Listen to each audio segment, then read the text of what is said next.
ఆంధ్రప్రదేశ్లో మరో 3 నెలల్లో జరగనున్న ఎన్నికల మహా సంగ్రామానికి ఇరు పక్షాలు వ్యూహ ప్రతివ్యూహాలను సిద్ధం చేసుకుంటూ తమ తమ బలగాలను మోహరించే పనిలో నిమగ్నమయ్యాయి. విజయం తమ వైపే ఉందని ఇరు పక్షాల్లో ఏ ఒక్కరూ జబ్బచరిచి చెప్పుకునే పరిస్థితి లేని నేపథ్యంలో ఆయా పక్షాలకు ఎన్నికల్లో మేలు చేసే అంశాలు, నష్టం కలిగించే అంశాలపై విస్తృతంగా చర్చ మొదలైంది. ఎలాగైనా తిరిగి అధికారంలోకి రావాలన్న పట్టుదలతో సర్వశక్తులు ఒడ్డి పోరాడేందుకు అధికార వైసీపీ పావులు కదుపుతున్న వేళ గడిచిన 5 ఏళ్లలో ఆ పార్టీ ప్రభుత్వం తీసుకున్న వివిధ నిర్ణయాల్లో ఏవి మేలు చేస్తాయో, ఏవి నష్టం కలిగించే అవకాశం ఉందో ఓసారి చూద్దాం. ఈ అంశాలను విశ్లేషించే ముందు మనం గమనంలోకి ఉంచుకోవాల్సిన కీలక అంశం ఏంటంటే ఫ్యాక్ట్స్ అండ్ పర్సెప్షన్స్. చాలా సందర్భాల్లో అసలు నిజాల కంటే వాటిపై జనం పర్సెప్షన్ ఎలా ఉందన్నదే కీలక భూమిక నిర్వహిస్తుంది. కొన్ని సందర్భాల్లో ఫ్యాక్ట్స్తో సంబంధం లేకుండా కూడా పర్సెప్షన్స్ ప్రబలంగా విస్తరిస్తాయి. అందుకే ఎన్నికల సందర్భంగా పర్సెప్షన్స్ మేనేజ్మెంట్ కీలకమవుతోంది. పర్సెప్షన్ అంటే జనం ఏమని అనుకుంటున్నారు అనేదే. ఈ దృక్కోణంలో వైసీపీ ప్రభుత్వ ప్లస్ మైనస్ పాయింట్లు ఏంటో పరిశీలిద్దాం. అంతకంటే ముందు అత్యంత కీలకమైన అంశం ఇక్కడ ఒకటి ఉంది.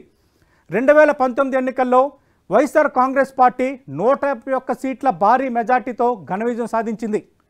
వైఎస్ జగన్మోహన్ రెడ్డి చేసిన పాదయాత్ర, ఒక్క ఛాన్స్ అంటూ ఆయన చేసిన అపీల్, రాజశేఖర రెడ్డి కొడుకు ఒక అవకాశం ఇద్దామన్న ప్రజల ఆలోచన, అంతకు మించి నవరత్నాలతో కూడిన కొన్ని హామీలు జగన్మోహన్ రెడ్డికి అధికారాన్ని కట్టబెట్టాయి. కానీ ఈసారి పరిస్థితి అది కాదు. ఈ 5 ఏళ్లు జగన్మోహన్ రెడ్డి పాలనకు ప్రజలిచ్చే తీర్పే రేపు వచ్చే తీర్పు. ముఖ్యమంత్రిగా జగన్మోహన్ రెడ్డి ఈ 5 ఏళ్లు అందించిన పాలనకు ప్రజలిచ్చే మ్యాండేటే రేపటి తీర్పు. ఈ నేపథ్యంలో వైసీపీకి సంబంధించి ప్లస్లేంటో మైనస్లేంటో ఒకసారి విశ్లేషిద్దాం. ప్లస్ల పరంగా మనం చూస్తే మొదటి ప్లస్ ఎన్నికల హామీలు, సంక్షేమ పథకాల అమలుకు సంబంధించి. ఎన్నికలకు సంబంధించి వైఎస్ఆర్ కాంగ్రెస్ పార్టీ 129 హామీలతో ఒక 2 పేజీల మేనిఫెస్టోను తెర ముందుకు తెచ్చింది. దానికి తగ్గట్టుగానే దాదాపు 124 హామీలను నెరవేర్చి 95% పైగా హామీలను నెరవేర్చామని చాలా బలంగా చెప్పుకోగలుగుతోంది. అంతకుమించి ఆర్థిక ఇబ్బందులు, ఆర్థిక ఒడిదుడుకులు ఎదురైనా ఇచ్చిన హామీలన్నింటినీ నెరవేర్చాం, ఇది ఖచ్చితంగా ప్రజల్లో మాకు ప్లస్ అవుతుందన్న, సానుకూలంగా మారుతుందన్న భావనలో వైఎస్ఆర్ కాంగ్రెస్ పార్టీ ఉంది.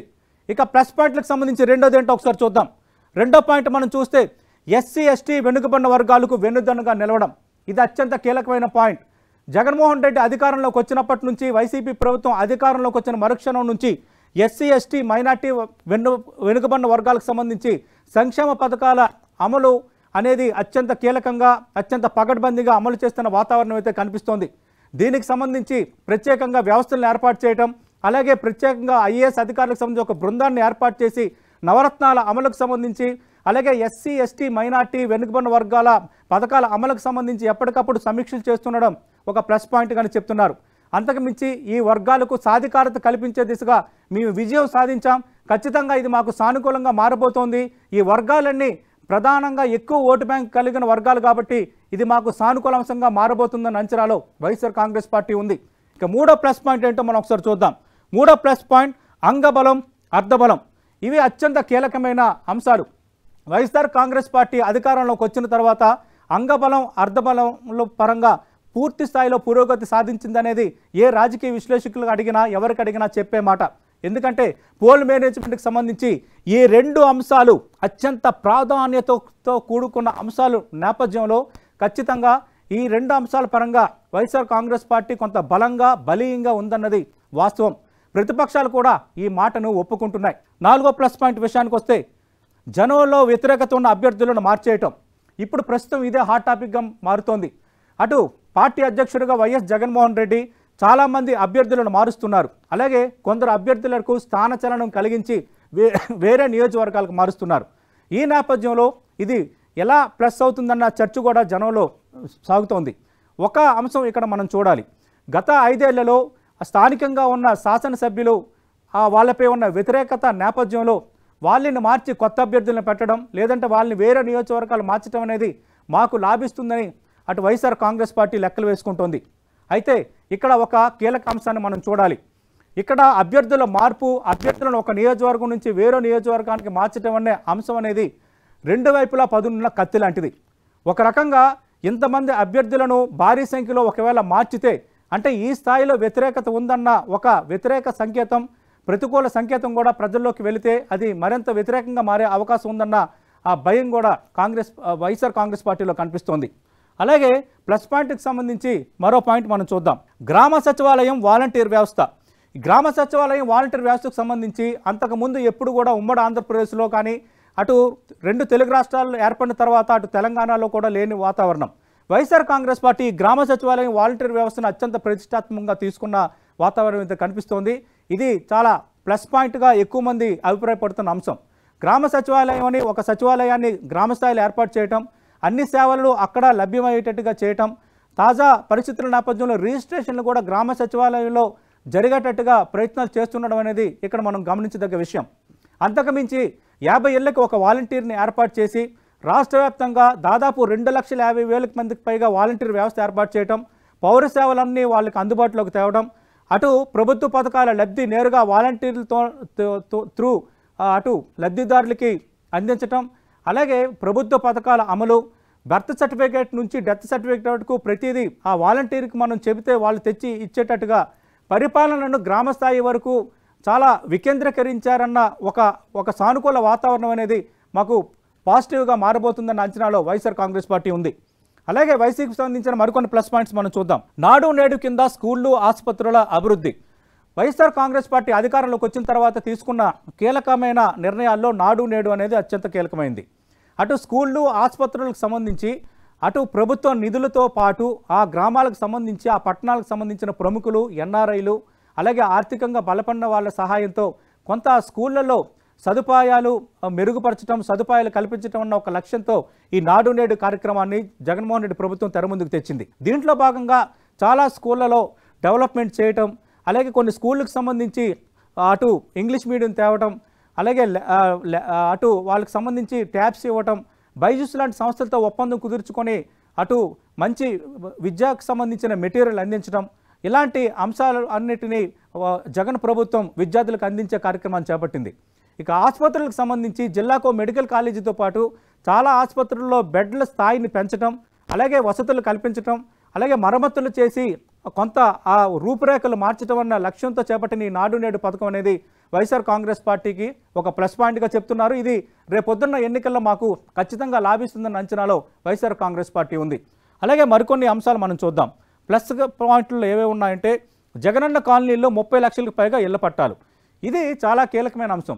జగన్మోహన్ రెడ్డి అధికారంలోకి వచ్చిన మొదటి 2 ఏళ్లలోనే మహిళల పేరుతో 30 లక్షల ఇళ్ల పట్టాలు ఇచ్చారు. జగనన్న కాలనీల పేరుతో ఈ 30 లక్షల ఇళ్ల పట్టాలు ఇచ్చిన అంశం ఖచ్చితంగా మాకు పాజిటివ్గా మారుతోంది. ఇప్పటి వరకు ఎవరు కూడా ఈ స్థాయిలో ఇళ్ల పట్టాలు ఇవ్వలేదు. ఎలాంటి ఇబ్బందులు లేకుండా, ఎలాంటి అరమరికలు లేకుండా సాఫీగా ఇళ్ల పట్టాలు రిజిస్ట్రేషన్ జరిగింది కాబట్టి ఖచ్చితంగా మహిళలు, ఆ కుటుంబాలు ఆ లబ్ధిదారులుగా ఉన్నారు కాబట్టి ఖచ్చితంగా ఈ ఓటు బ్యాంక్ అనేది మాకు సానుకూలంగా మారుతుందన్న అంచనాలో వైఎస్ఆర్ కాంగ్రెస్ పార్టీ ఉంది. అలాగే మరికొన్ని ప్లస్ పాయింట్స్ మనం చూద్దాం. నిర్ణయం తీసుకోవడంలో దూకుడు. జగన్మోహన్ రెడ్డి విషయానికి వస్తే ఏదైనా ఒక నిర్ణయం తీసుకోవాలంటే ఆయన నాన్చరన్న అభిప్రాయం మెజార్టీ అధికారుల్లో ఉంది, పార్టీలో కూడా ఉంది. అటు పార్టీ పరంగా ఆయన తీసుకున్న నిర్ణయాలు ఆ స్థాయిలోనే ఉంటున్నాయి, అలాగే ప్రభుత్వ పరంగా పథకాల అమలు విషయంలో ఆయన తీసుకుంటున్న నిర్ణయాలు కూడా అదే స్థాయిలో ఉన్నాయన్నది వాస్తవం.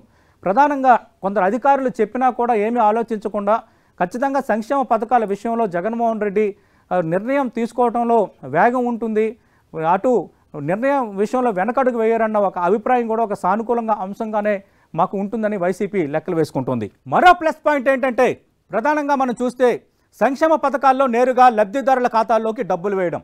మనం చూసాం వైఎస్ జగన్మోహన్ రెడ్డి ప్రభుత్వం వచ్చిన తర్వాత, వైసీపీ ప్రభుత్వం వచ్చిన తర్వాత ప్రధానంగా ఏవైతే పథకాల లబ్ధిదారులు ఉన్నారో ఆ లబ్ధిదారులకు వెళ్లాల్సిన నగదు కానీ ప్రభుత్వం నుంచి వెళ్లాల్సిన లబ్ధి కానీ నేరుగా వాళ్ళ ఖాతాల్లోకి పడటం అనేది చాలా ప్రామాణికంగా, చాలా ట్రాన్స్పరెంట్గా నడుపుతున్నారన్న ఒక పాజిటివ్ దృక్పథం, ఒక పాజిటివ్ చర్చ అయితే ప్రధానంగా కనిపిస్తోంది. ప్రధానంగా డీబీటీ అంటే డైరెక్ట్ బెనిఫిషియరీ ట్రాన్స్ఫర్, ఈ సిస్టమ్ ద్వారా ఎవరైతే ఉన్నారో లబ్ధిదారుల ఖాతాల్లోకి నేరుగా నగదు వెళ్ళటం, మధ్యలో దళారులు కానీ మధ్యవర్తి కానీ లేకపోవటం, ట్రాన్స్పరెంట్గా జగన్మోహన్ రెడ్డి మాకు ఏదైతే హామీ ఇచ్చారో, ఎంత మొత్తం అయితే ఇస్తామన్నారో ఆ మొత్తం నేరుగా మా ఖాతాల్లోకి వస్తుందన్న ప్రజల్లో ఉన్న ఒక సానుకూల భావన ఖచ్చితంగా మాకు ప్లస్గా మారుతుందన్న అంచనాలో వైఎస్ఆర్ కాంగ్రెస్ పార్టీ ఉంది. వైసీపీకి సంబంధించి ప్లస్లేంటో చూసాం, మరి మైనస్లేంటో ఒకసారి పరిశీలిద్దాం. మైనస్ల పరంగా మనం చూస్తే అత్యంత కీలకమైనది 3 రాజధానులు. అటు వైసీపీ ప్రభుత్వం అధికారంలోకి వచ్చిన తర్వాత రాజధాని ఏదన్న అంశం ప్రధానంగా ఇప్పటికీ చర్చలో ఉన్న అంశంగా మారిపోయింది. ప్రధానంగా 3 రాజధానులకు సంబంధించి వైసీపీ అధికారంలోకి వచ్చిన తర్వాత 3 రాజధానులకు సంబంధించి వాళ్ళకి అవకాశం కల్పించేలా ఒక బిల్లుని తీసుకురావటం, మళ్ళీ ఆ బిల్లుని వెనక్కి తీసుకోవటం, అక్కడ దగ్గర నుంచి తాజాగా విశాఖపట్నానికి కార్యాలయాల తరలింపుకు సంబంధించి హైకోర్టు అడ్డుకట్ట వేయడం వరకు వెరసి రాజధాని అంశం గందరగోళంగా పడిపోయింది. ప్రస్తుతం 3 రాజధానుల అంశం సుప్రీంకోర్టు పరిధిలో ఉన్న నేపథ్యంలో ఆంధ్రప్రదేశ్ రాజధాని ఏది అన్న ఒక బలీయమైన అంశాన్ని ప్రతిపక్షాలు ప్రజల్లోకి తీసుకెళ్తున్న వాతావరణం అయితే మనకు కనిపిస్తోంది.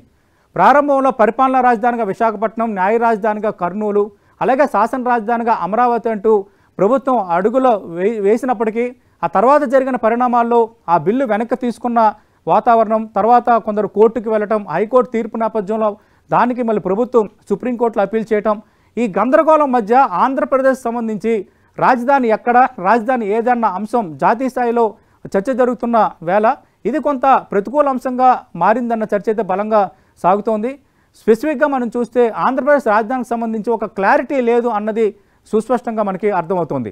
అంతకుమించి జగన్మోహన్ రెడ్డి ముఖ్యమంత్రి విశాఖ వెళ్తారని ఏడాది నుంచి చర్చ జరుగుతున్నా ఆయన ఎప్పటివరకు విశాఖకు వెళ్ళకపోవడం కూడా ఒక ప్రతికూల అంశంగా ఉందన్న చర్చ జనబాహుల్యంలో ఉంది. వైసీపీకి సంబంధించి బాగా చర్చలో ఉన్న రెండో మైనస్ పాయింట్ ఏంటో ఒకసారి చూద్దాం. అప్పులు, పన్నుల భారం. ఆంధ్రప్రదేశ్ను అప్పుల ఆంధ్రప్రదేశ్గా మార్చేశారని ప్రతిపక్షాలు గగ్గోలు పెడుతున్నాయి. ప్రతిపక్షాలు ప్రధానంగా ఇదే అంశాన్ని ప్రజల ముందుకు ఉంచుతున్నాయి, పదే పదే ఈ అంశాన్ని ప్రస్తావిస్తున్నాయి. అయితే ఆంధ్రప్రదేశ్ను అప్పుల ఆంధ్రప్రదేశ్గా మార్చలేదు. ప్రతిపక్షాలు చెప్తున్నట్టుగా 10 లక్షల కోట్ల పైగా అప్పులు చేరలేదు, మేము చేసిన అప్పులు 7 లక్షల కోట్ల లోపే, దీనికి సంబంధించి అంతకుముందు చంద్రబాబు నాయుడు ప్రభుత్వం చేసిన అప్పులతో కలిపే మేము చెప్తున్నామని వైసీపీ ఒకవైపు చెప్తోంది. అయినప్పటికీ కూడా అప్పులు ఎక్కువగా చేశారు, ఎఫ్ఆర్బిఎం పరిమితికి దాటి చేశారు, అలాగే చివరికి కార్పొరేషన్ల ద్వారా కూడా ఎక్కువ మొత్తాన్ని తెచ్చారు, దాన్ని అభివృద్ధికి ఉపయోగించకుండా అవినీతికి పాల్పడ్డారన్న అంశాన్ని పదే అటు ప్రతిపక్ష తెలుగుదేశం పార్టీ, జనసేన, మిగతా పార్టీలు లేవనెత్తుతున్న పరిస్థితి కనిపిస్తోంది.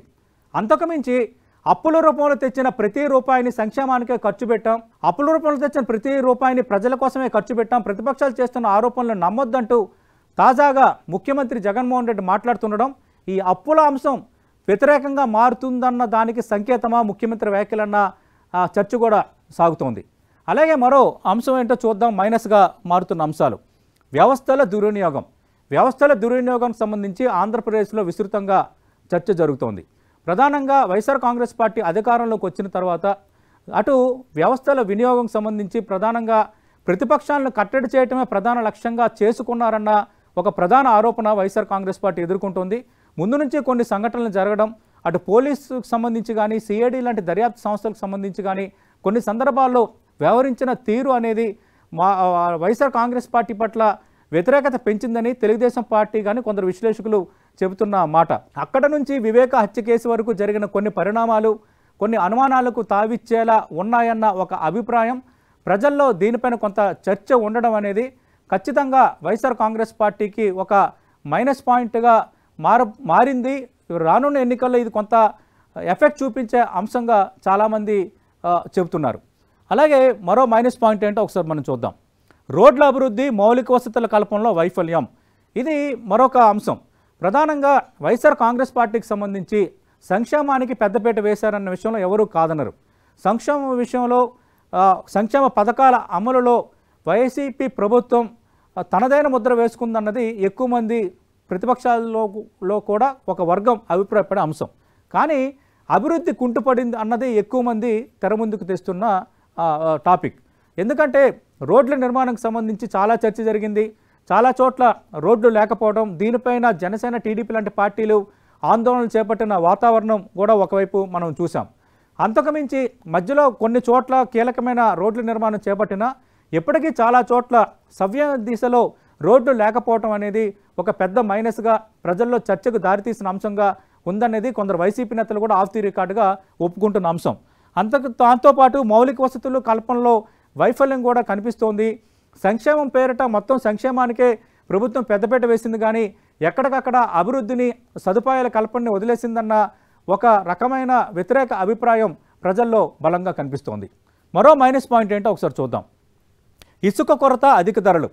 ఇసుకకు సంబంధించి అంతకుముందు తెలుగుదేశం ప్రభుత్వం ఉచిత ఇసుక అంటూ ఒక ప్రకటన చేసి దాన్ని అమలులోకి తెచ్చిన నేపథ్యంలో ఉచిత ఇసుక పేరుతో ఎమ్మెల్యేలు దందాకు పాల్పడ్డారని ప్రతిపక్షంలో ఉన్నప్పుడు వైఎస్ఆర్ కాంగ్రెస్ పార్టీ ఆరోపించింది.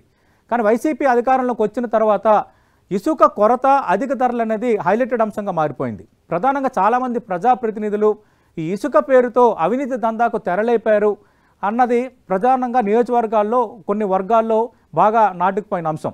తాజాగా వైఎస్ఆర్ కాంగ్రెస్ పార్టీకి సంబంధించి కొందరు అభ్యర్థుల మార్పు, కొంత అవినీతికి పాల్పడ్డారు అంటూ జగన్మోహన్ రెడ్డి తీసుకుంటున్న నిర్ణయాలు వెనక కూడా ఈ ఇసుకకు సంబంధించి ఇసుక పేరుతో భారీగా అవినీతికి పాల్పడ్డారు, దందాకు పాల్పడ్డారన్న ఒక అభిప్రాయం కూడా ఉండడం కారణంగా కొందరు చెప్తున్నారు.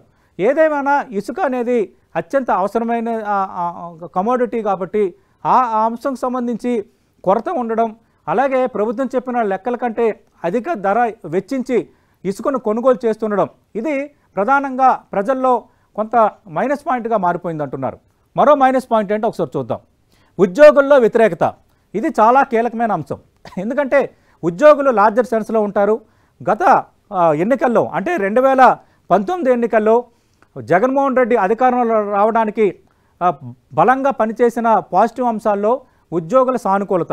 ఉద్యోగులకు సంబంధించి సిపిఎస్ రద్దు చేస్తానని జగన్మోహన్ రెడ్డి హామీ ఇవ్వడం, ఆ తర్వాత అప్పుడున్న పరిస్థితుల్లో మేము హామీ ఇచ్చాము, దాని సాధ్యాసాధ్యాలను అప్పుడు మేము లెక్క వేసుకోలేదని ఆ తర్వాత ప్రభుత్వ సలహాదారుగా ఉన్న సజ్జల రామకృష్ణారెడ్డి మాట్లాడడం, ఈ అంశాలన్నీ కొంత ఉద్యోగుల్లో కోపానికి గురయ్యాయి. ఇప్పటికీ సిపిఎస్ రద్దు చేయకపోవటం, పాత బకాయిలను ఉద్యోగులకి ఇంకా అందించకపోవటం, అలాగే ఫస్ట్కే జీతాలు రాకపోవటం, ఇలాంటి చాలా అంశాలు కొంత ఉద్యోగుల్లో ప్రతికూలతకు దారితీశాయంటున్నారు. అలాగే చాలామందికి చాలా వరకు ఉద్యోగులకు కొంత భారం పెంచారు, బాధ్యతలు పెంచారు. ఉద్యోగులకు సంబంధించి మేము జగన్మోహన్ రెడ్డిపై చాలా ఆశలు పెట్టుకున్నాం, ఆశలన్నింటినీ వమ్ము చేశారన్న ఆలోచనలో మెజార్టీ ఉద్యోగులు ఉండడం అనేది ఒక ప్రతికూల అంశంగా కనిపిస్తోంది. అలాగే మరికొన్ని అంశాలు మనం చూద్దాం. మైనస్ పాయింట్లకు సంబంధించి చంద్రబాబు నాయుడు అరెస్ట్. ప్రతిపక్ష నేత టీడీపీ అధినేత చంద్రబాబు నాయుడు అరెస్ట్ అనేది 2 తెలుగు రాష్ట్రాల్లో హాట్ టాపిక్గా మారిపోయింది.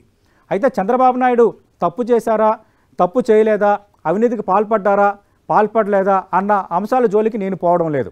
ఎందుకంటే అవి కోర్టులు, దర్యాప్తు సంస్థలు చూసుకుంటాయి. కానీ రాజకీయ కోణం పరంగా మనం చూసేటప్పుడు కరెక్ట్గా ఆంధ్రప్రదేశ్లో ఎన్నికలు జరగబోతున్న 6-7 నెలల ముందు చంద్రబాబు నాయుడు అరెస్ట్ అంశం అనేది జగన్మోహన్ రెడ్డి చేసిన పెద్ద తప్పిదంగా కొందరు విశ్లేషకులు అంచనా వేస్తున్న అంశం. ఈ ఒక రకంగా చంద్రబాబు నాయుడు నెత్తిన పాలు పోశారు. చంద్రబాబు నాయుడు పట్ల ప్రజల్లో కొంత సానుభూతి పెరగడానికో లేదంటే చంద్రబాబు నాయుడు ప్రజల్లోకి పోవడానికో ఒక ఆయుధాన్ని జగన్మోహన్ రెడ్డి అందించారన్న విశ్లేషణలు కూడా మనకు ఒక యాంగిల్లో చూసాం. ఏదేమైనా ఈ సమయంలో చంద్రబాబు నాయుడు విషయంలో రాజకీయంగా జగన్మోహన్ రెడ్డి వ్యవహరించిన తీరు అనేది ఒక రకంగా వైసీపీకి ప్రతికూలంగాను, తెలుగుదేశం పార్టీకి, విపక్షాలకు సానుకూలంగా అంశంగా మారిందని ఆఫ్ ది రికార్డ్గా కొందరు వైసీపీ నేతలే చెప్తున్న అంశం. మరి ఈ విషయం నుంచి ఎలా గట్టెక్కబోతున్నారో మనం చూడాలి. అలాగే మరో మైనస్ పాయింట్ మనం చూద్దాం. మద్యం ధరలు, నాసిరకం బ్రాండ్లు. ఈ మద్యం ధరలు, నాసిరకం బ్రాండ్లు అనేది కూడా ఆంధ్రప్రదేశ్లో చాలా బిగ్ టాపిక్ అయి కూర్చుంది. ఎందుకంటే మద్యం ధరలకు సంబంధించి మద్యం ధరలు పెంచడం, మద్యం దుకాణాలకు సంబంధించి దశల వారీగా సంపూర్ణ మద్య నిషేధం చేస్తామని వైఎస్ఆర్ కాంగ్రెస్ పార్టీ మేనిఫెస్టోలో హామీ ఇచ్చింది. బట్ ఆ దిశగా అడుగులు పడలేదు అన్న ఒక అపప్రద అనేది వైసీపీ ప్రభుత్వం ఎదుర్కొంటుంది. ఆ ఆరోపణ వైసీపీ ప్రభుత్వం ఎదుర్కొంటుంది. అంతకు మించి మద్యం దుకాణాల్లో దొరుకుతున్న బ్రాండ్లపై కూడా ప్రజల్లో పెదవిరుపు కనిపిస్తోంది. రకరకాల బ్రాండ్లు తెచ్చారు. ఇందులో కొంత కల్తీ ఎక్కువ ఉంటుంది. ఈ కల్తీ బ్రాండ్ల వల్ల, కల్తీ మద్యం వల్ల ఎక్కువ మంది అనారోగ్యానికి గురవుతున్నారన్న ఒక అంశాన్ని పదే విపక్ష పార్టీలుగా ఉన్న తెలుగుదేశం, జనసేన, చివరికి భారతీయ జనతా పార్టీ లాంటి పార్టీలు కూడా ప్రజల ముందు ఇష్యూ చేసే వాతావరణం మొత్తం కనిపిస్తోంది. ఈ నేపథ్యంలో ఈ మద్యం ధరలు, నాసిరకం బ్రాండ్లు, అలాగే ఈ మద్యం కంపెనీల వెనక వైసీపీ నేతలు ఉన్నారన్న ఒక చర్చ, ఇవన్నీ కలిపి వైఎస్ఆర్ కాంగ్రెస్ పార్టీకి ఈ మద్యం ధరలు, నాసిరకం బ్రాండ్లు అన్న అంశం ఒక మైనస్ పాయింట్గా మారే అవకాశం ఉంది, మారిందంటున్నారు. అలాగే మరికొన్ని మైనస్ పాయింట్లు మనం చూద్దాం. విభజన హామీలు, ప్రత్యేక హోదా సాధించలేకపోవటం. అటు వైఎస్ఆర్ కాంగ్రెస్ పార్టీ అధికారంలో రావడానికి కారణమైన అంశాల్లో ప్రత్యేక హోదా ఒకటి. చివరికి చంద్రబాబు నాయుడు ప్రత్యేక హోదా వద్దన్నారు, ప్రత్యేక ప్యాకేజీ ముద్దన్నారు. దానివల్ల ప్రత్యేక హోదా రాకుండా వెళ్ళిపోయింది. ఖచ్చితంగా మెజార్టీ ఎంపీలు గెలుస్తాం, కేంద్రం మెడలు ఉంచుతామని ఎన్నికలకు ముందు వైఎస్ జగన్మోహన్ రెడ్డి అటు ఎన్నికల ప్రచారంలో భాగంగా చేసిన స్టేట్మెంట్. కానీ ఇప్పుడు 5 ఏళ్ళు అయిపోయింది, మరో 3 నెలల్లో ఆంధ్రప్రదేశ్లో ఎన్నికలు జరుగుతున్న నేపథ్యంలో ప్రత్యేక హోదాపై ఇప్పటివరకు కేంద్రం క్లారిటీ ఇవ్వకపోవడం, ఆ విషయంలో వైఎస్ఆర్ కాంగ్రెస్ పార్టీ సమాధానం చెప్పాల్సిన అంశంగానే మిగిలిపోయింది. వీటితో పాటు వెనుకబడిన జిల్లాల ప్యాకేజీ, కేంద్ర సంస్థలకు సంబంధించి నిర్మాణం, నిధులు, అలాగే కొత్త స్టీల్ ప్లాంట్ నిర్మాణానికి సంబంధించి అతిగతి లేకపోవటం, అలాగే కేంద్రం నుంచి రావాల్సిన నిధుల విషయంలో కొంత వెనుకబాటు, ఇవన్నీ చూస్తున్నప్పుడు అటు విభజన హామీలను నెరవేర్చుకోవడంలో జగన్మోహన్ రెడ్డి అనుకున్నంత స్థాయిలో పురోగతి సాధించలేకపోయారన్న ఒక అంశం అయితే ఇప్పుడు రాజకీయంగా తెర ముందుకు వస్తుంది. ఈ మధ్యకాలంలోనే కొంత రెవెన్యూ లోటు భర్తీ చేసిన, పోలవరంకి సంబంధించి కొంత నిధులు ఇచ్చినప్పటికీ కూడా ప్రజల్లో అది అంత సానుకూల అంశంగా మారలేదంటున్నారు.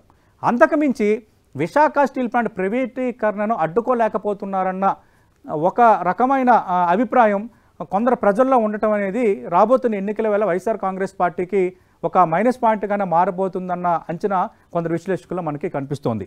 అలాగే మరికొన్ని అంశాలు మనం చూద్దాం. పోలవరం నిర్మాణంలో జాప్యం. పోలవరం మనకి తెలుసు, Polavaram is a life line of Andhra Pradesh, అంటే ఆంధ్రప్రదేశ్ జీవనాడి.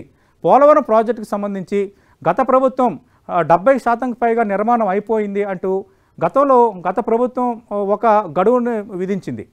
అయితే ఆ గడువులోపు అది నిర్మాణం కాదు, మేము అధికారంలోకి వచ్చిన తర్వాత ఖచ్చితంగా నిర్మాణం కంప్లీట్ చేస్తామని వైఎస్ జగన్మోహన్ రెడ్డి ప్రభుత్వం అధికారంలో రాకముందు చెప్పిన అంశం. అధికారంలోకి వచ్చిన తర్వాత వైసీపీ ప్రభుత్వం పోలవరం నిర్మాణానికి సంబంధించి 2 రకాల గడువులను విధించింది. ఆ 2 రకాల గడువులోపు పోలవరం నిర్మాణం పూర్తి కాలేదన్నది మనకి కళ్ళెదుటే కనిపిస్తున్న వాస్తవం.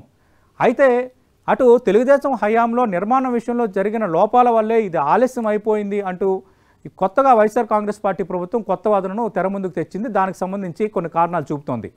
కారణాలు ఏమైనా పోలవరం నిర్మాణం అనేది పూర్తి చేయలేకపోయారన్న ఒక రకమైన ఆరోపణ, ఒక రకమైన అంశం వైఎస్ఆర్ కాంగ్రెస్ పార్టీ వైపు వేళ్ళు ఎత్తి చూపించేలా మారిపోయింది. మరి పోలవరం నిర్మాణం ఎప్పుడు కంప్లీట్ చేస్తారు, ఎప్పటికి పోలవరం నిర్మాణం పూర్తవుతుందన్న అంశంకు సంబంధించి ఇప్పటివరకు వైసీపీ ప్రభుత్వం ఒక క్లారిటీ ఇవ్వలేకపోతుంది, ఒక గడువును చెప్పలేకపోతుంది. అంతకు మించి పోలవరం నిర్మాణానికి సంబంధించి సవరించిన అంచనా వ్యయాన్ని కేంద్రం నుంచి సాధించుకోవటంలో జగన్మోహన్ రెడ్డి సక్సెస్ కాలేకపోయారు అన్న ఒక ఆరోపణ అయితే బలంగా ఉంది. ఇది కొంత మైనస్ పాయింట్గా మారే అవకాశం కనిపిస్తోంది. ఇది ఖచ్చితంగా జనంలో చర్చలో ఉందంటున్నారు. మరో మైనస్ పాయింట్ ఏంటో మనం ఒకసారి చూద్దాం.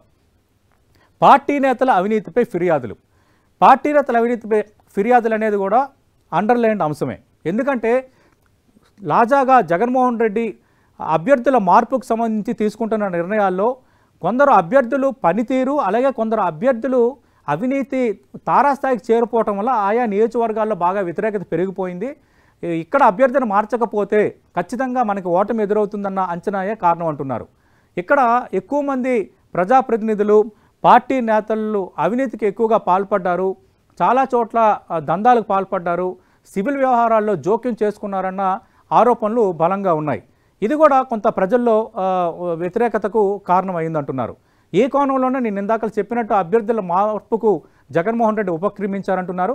మరి ఇది ఎంతవరకు సానుకూల ఫలితాలు ఇస్తుందో మనం వేచి చూడాల్సిన పరిస్థితి. ఇక మైనస్ పాయింట్లలో చివరి అంశం చూద్దాం. జనం పార్టీ కేడర్కు అందుబాటులో లేకపోవటం. ఇది బాగా అండర్లైన్డ్ పాయింట్. ఎందుకంటే మనకు తెలుసు, ఈ మధ్యకాలంలోనే తెలంగాణలో ప్రధానంగా ప్రతిపక్షాలు లేవనెత్తిన అంశాల్లో ఇది ఒకటి. ముఖ్యమంత్రి ప్రజలకు అందుబాటులో ఉండరు, ముఖ్యమంత్రి నేతలకు అందుబాటులో ఉండరన్న అంశం తెలంగాణలో చాలా బలంగా పనిచేసింది. ప్రస్తుతం అధికారంలో ఉన్న కాంగ్రెస్ పార్టీ ఎన్నికల ప్రచారంలో భాగంగా జనం ముందుకు చాలా బలంగా తీసుకుపోయింది. సేమ్ అదే తరహాగా ఒక రకమైన ఆరోపణ ముఖ్యమంత్రి జగన్మోహన్ రెడ్డిపై ఉంది. ప్రధానంగా ఆయన చాలా మందికి అందుబాటులో ఉండరు, చాలామంది ఎమ్మెల్యేలకు అపాయింట్మెంట్ ఇవ్వరు, ఆయన్ని కలవాలంటే గగనం అన్న ఒక రకమైన ఆరోపణ ముఖ్యమంత్రి జగన్మోహన్ రెడ్డి పైన ఎక్కువగా ఉంది. అంతకుమించి ఎప్పుడు ఏదైనా సభలు, ఏదైనా ఓపెనింగ్స్ ఉంటే తప్పించి ప్రజలకు ఎక్కువగా అందుబాటులో ఉండరు అన్న ఒక ఆరోపణ కూడా ఆయన ఎదుర్కొంటున్న నేపథ్యంలో ఇది కొంత మైనస్ పాయింట్గా మారచ్చు, ముఖ్యమంత్రి వ్యవహార తీరుకు సంబంధించి ఒక మైనస్ పాయింట్గా మారచ్చన్న అంశాన్ని కొందరు విశ్లేషకులు తెరపైకి తెస్తున్నారు. ఏదేమైనా ప్లస్ పాయింట్లు ఎన్నున్నాయో అంతకు మించి మైనస్ పాయింట్లు ఎక్కువగా ఉన్న వాతావరణం కనిపిస్తున్న నేపథ్యంలో మరి రానున్న ఎన్నికల్లో రెండోసారి మేము అధికారంలోకి వస్తాం, వైనాట్ 175 అంటున్న జగన్మోహన్ రెడ్డి తిరిగి విజయం సాధించగలుగుతారా? వీటిల్లో ఉన్న ఆ మైనస్ల్ని ఎన్నికల నాటికి మరి ప్లస్గా మార్చుకుంటారా? మార్చుకోకపోతే పరిణామాలు ఎలా ఉండొచ్చు? వీటన్నిటికీ భవిష్యత్తులోనే సమాధానం దొరకబోతుంది.